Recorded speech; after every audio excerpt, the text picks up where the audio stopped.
Okay, good morning, teacher and classmates. In this opportunity, my partner Anaís and I, we're going to present our project that is about Denmark, including the 3 units of the book. So, tell us about Denmark, please. Nice.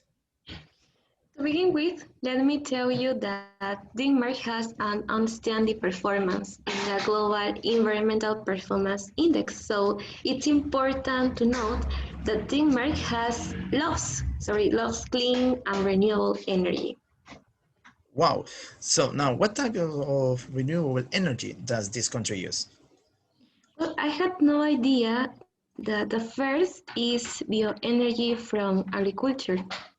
Bioenergy. Okay, that's interesting. So, in what consists this? Well, it's energy stored in organic material or biomass. Biomass means the plant and animal material suitable for using as fuel.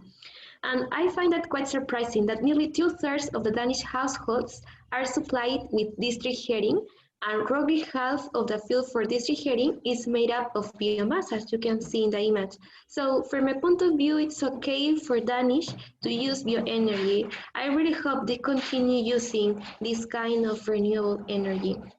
The other is wind energy. Wow, that's incredible because I don't know what is wind energy. So, in what consists this?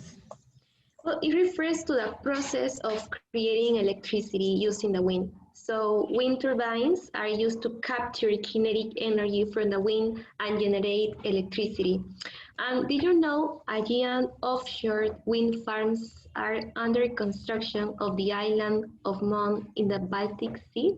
And I want to emphasize that by 2022, it will have produced enough electricity to power 600,000 households. So imagine that. Wow, that's incredible because now, as you told us, Denmark has developed this kind of energy and I think it's eco-friendly. So before this, you are talking to me in about the traditions. So I don't know what is it. So tell me. One of the traditions that I would like to point out is Mortensaften. Yes, this is celebrated on November 10 every year and people usually eat ducks. Tax. Okay, that's interesting. What is the origin of this tradition? The reading is a little funny. Martin was a soldier who decided to become a monk. After years of being a monk, George decided to make him papa, but he didn't want to. So for that reason, Marty decided to hide in a corral surrounded by ducks. The ducks began to swag, and that was how finally, after being discovered in his hiding place, Martin was turned into a papa. Maybe he could have escaped from them, but well, that didn't happen. It must have been difficult for him. So Martin was so furious with dogs that he created this celebration as revenge. I don't know if people convinced him to become Papa, but anyway. From then on, every year families eat ducks. And well, in 2021, that tradition will have been celebrated for over 1,000 years. So that's really surprising. Yeah, that's incredible. 1,000 years of tradition eating ducks. That's interesting. So, anything else to Uh, add? No, that's all for me. So now, Christian, can you tell me about Denmark migration? Yeah, sure, why not? Danish immigration in the early 18th century, I want to point that.